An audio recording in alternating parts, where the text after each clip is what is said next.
Today I'm going to show you how to set up some cheap and easy early game base protection. Ever had this happen? In this video, I'll show you how to keep your base tidy without leaving your dinos undefended. No more of this total chaos, and no more dinos spread out all over the beach.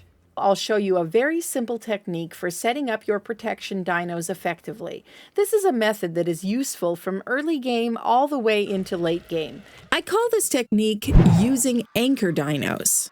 If you're an experienced Ark player, you're probably already very familiar with this technique, to the point where you may have forgotten that it was something that wasn't self-explanatory, but I've had a lot of newer players not know about this lately, so I decided to make a video. If you are more experienced, let me know about your favorite early game base defense techniques and suggestions, especially for PvE or single player. And whether you are an experienced player or a newer player, let us know in the comments what are some of the crazy things that have happened to you trying to get a foothold on the beaches of the Arks. I always love to hear about those kinds of adventures. Hello, my fine feathered friends. I'm Songbird. I believe that gaming is an awesome hobby for busy adults with jobs, families, and responsibilities, and I'm here to save you time with tutorials and reviews and inspire your creativity with my approach to building and problem solving in Ark and other survival games.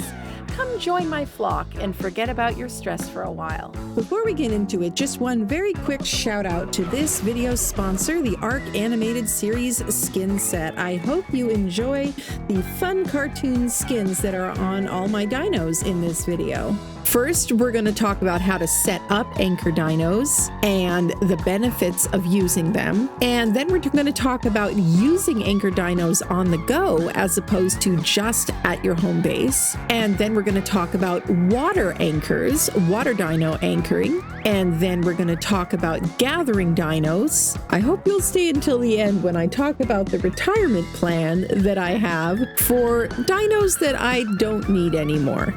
This technique is something that I learned about fairly early on in my Ark experience. Years later, I now have nearly 7,500 hours in PvE Ark, and it is a technique that I've taught to a lot of other Ark noobs. Let's put on a fun little skin here. There we go. So to use this technique, what you're going to do is you're going to choose the dinos that you want to protect your base, and you're going to choose another dino as an anchor. This anchor dino needs to be on passive and ignore group whistles. So let's use this parasaur over here for this. Trikes also are great for this, but trikes are also pretty tanky, and so I'd rather have them on my protection squad if possible. I've actually had trikes take out a Spino before, or even a Rex, a few decent trikes. They are awesome. Parasaurs, on the other hand, are a bit more squishy, so yeah, it won't be much of a loss not having my parasaur fighting for me, because the thing is, whatever dino is going to be the anchor dino,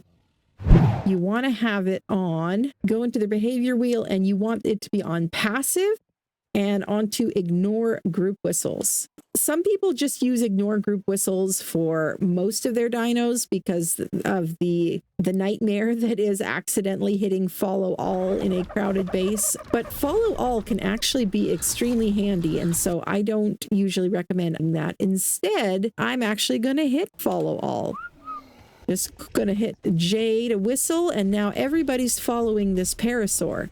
They're actually not following me since I am riding the parasaur. So we're going to pull this parasaur back up to base here. All right. Now, the reason why this dino is on ignore group whistles is because that way I can whistle for the rest of the creatures to follow me or to attack something else, and this creature will stay. So like if I needed them to attack that parasaur, for example, if that parasaur was a dangerous alpha raptor, that I can hit period on PC, attack this target, whatever that is on your platform, and see they attack it, and then they go back. That's the key. They go back to following what they were previously following, and you are getting stuck on my door, aren't you? Let's move you out of the way. There you go. And if you don't want it to, if it's trying to follow too closely and your creatures are starting to get into a bit of a mess, then what you can actually do is you can go into the creatures inventory here or into their wheel and go into behavior, and you can change the follow distance. By default, it's on medium, but if I changed it to high, for example, then I can move this creature farther away and it will follow, but from more of a distance. But using this technique really makes a difference as far as keeping your dinos tidy and keeping them from getting spread out all over the beach. Speaking of which, I think I had some dimorphs that got over here somewhere. This is also very useful for if you've got babies that you want to be protected, for example. So if I've got these babies that I want to be raised up and I haven't had enough resources yet to build walls around my entire base, I can have them here close to the anchor, and then I know that the rest of the dinos will be close enough to be able to protect them. And they won't get spread out so much that things will come by and munch them while the other dinos are too far away to notice. Okay, you guys are eating out of the trough. You want a cuddle? Let's give you a cuddle and you a cuddle. All right, let me show you really quick how to put the skins on these guys from the animated set. And this skin pack, by the way, is not a mod. It is an official DLC.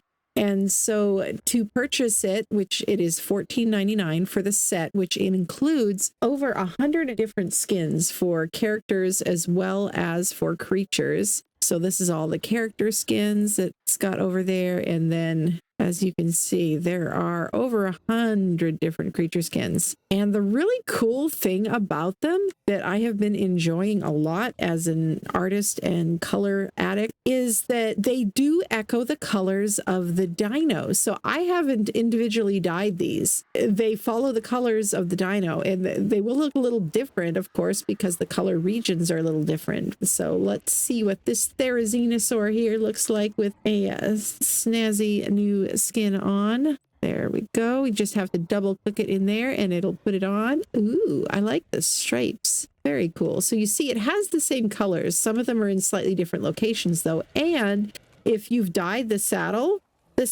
keeps its own colors, even though it turns into a cartoon version, which is pretty cool, I think. All right, let's see what you look like, Rexy, as a cartoon Rexy. There you are. Such a very, very pretty girl you are. Nice. And you know what, Turtle, you're kind of getting in the way here.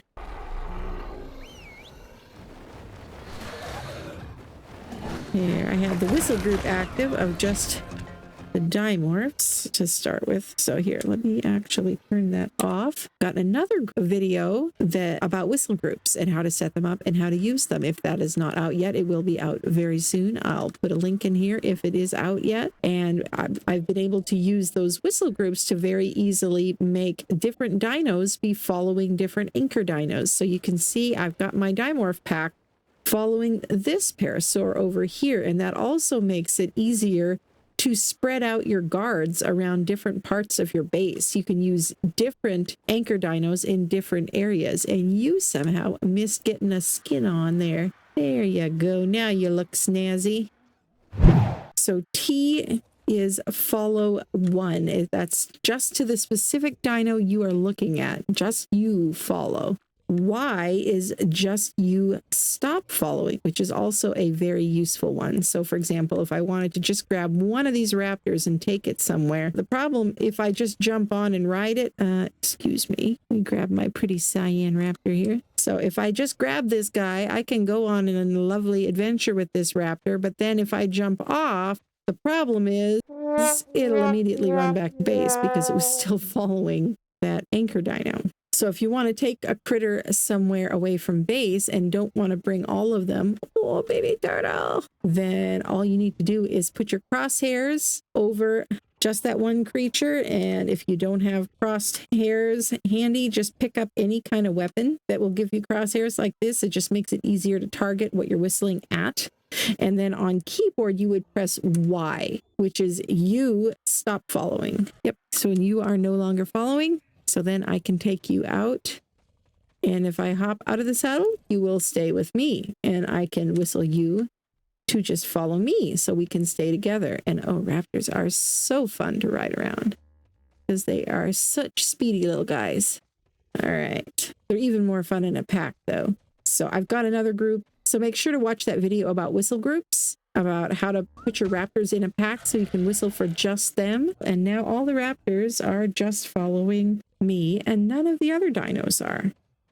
So I can leave the rest of them behind to protect the base. And I can head out with just my raptor pack, which is a very fun way to go on adventures, early game especially. Gotta love a good raptor pack. Oh, whoop, we've got an alpha raptor. Hello, what level are you, alpha raptor? Hopefully not too high a level. Oh, you are a 145 alpha raptor. Well, you know what? I guess we're gonna have to do this thing. And then I was able to whistle them to attack it. I think it will cull any low levels that I still had mixed in here. Come on, guys, you can do it. I believe in you. Yeah, when you don't have very good dinos, you can make up for in numbers what you lack in quality. Raptors by themselves may not be very strong, but you get enough of them together, they can be decent. Get him, guys, get him. Get him, guys, get him. There we go. We got him. Good job. And then the other nice thing about setting them up like this in a group to where they're following the raptor instead of following me is because then if I needed to go and collect something or chop down a tree or whatever, I can do whatever I need to do without them all underfoot because they're all going to stay following this one raptor.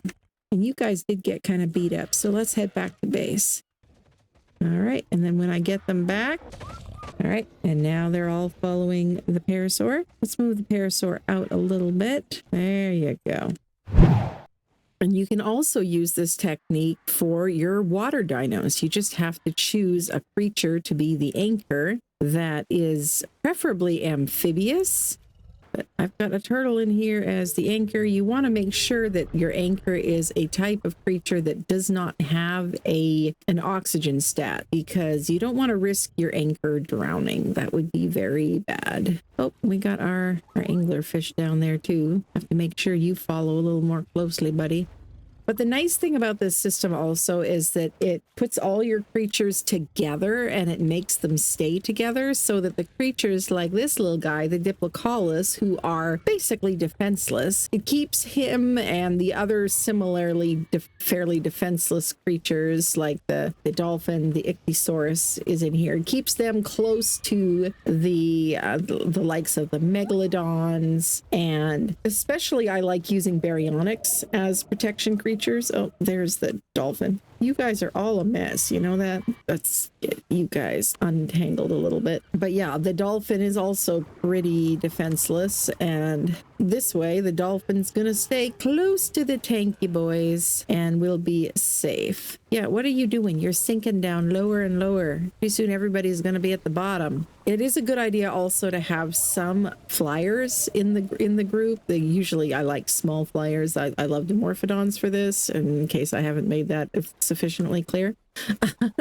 But also the Ichthyornis can be nice, especially if you set them on hunt. That way they can dive and attack fish. But yeah, I like having the baryonyx because then even if it's a land-based creature that is attacking, it won't be dependent on something like a megalodon to come and defend the smaller creatures that can be closer into land. Using an anchor like this also makes it easy to move all your dinos if you need to, rather than having to move them one at a time or have to pick them all up with cryopods. So if I want to be able to leave my Inky over here so that I can just come up with my RG and grab some metal when I need it and don't want to have to bring the Inky with me every time, I can just stop by and grab it when I'm in the area. Then I can also use this anchor dino system to leave some protection behind for the Inky. Let's give you a good squad. These are all creatures that, especially if the Thery's not breeding material, these are all creatures that you're going to outgrow fairly quickly anyway, and you won't really need any more back at base. So this is a good way to give them another purpose in life. There, all of you guys follow. Let's move you guys away over here. where there's lots of lovely rocks. And then we can whistle you guys to attack my target. There you go. There, and see, this little guy will gather stone up to 50% of its weight capacity, so I'm going to want a level weight. It won't over encumber itself, but it'll fill its weight up to halfway with stone. And your little fan club can follow you around as well. And thanks again to the animated series skin set for sponsoring this video. Make sure to check out the links in the description for the Steam store, the Xbox store, or the PlayStation store where you can get this DLC. And also keep your eyes peeled for the next installment in the Ark animated series, which will be coming out to Paramount Plus soon. And the first part of season 1 is already on Paramount Plus, so check that out. All right, so that's how I organize my early game base using anchor dinos. If this has been helpful at all, then make sure to give that like button a good peck. And if you've watched all the way to this point, then leave an emoji in the comments section. How about a guard or police emoji? And let me know about your strategies for base protection in early game and any other advice that you would give to first-time brand new Ark players, because more and more people are starting to play Ark for the first time, and it can take a while to pick up some of these tips and tricks. So if there's any suggestions that you have, then put those in the comments section as well. Appreciate that. And if anybody has any more questions, or if you like to answer questions, my Discord is a great place to come hang out. In my Discord, I have a lot of different areas for different games and also for server owners, especially for Ark servers. And we just love to help people. And all hell just broke out again.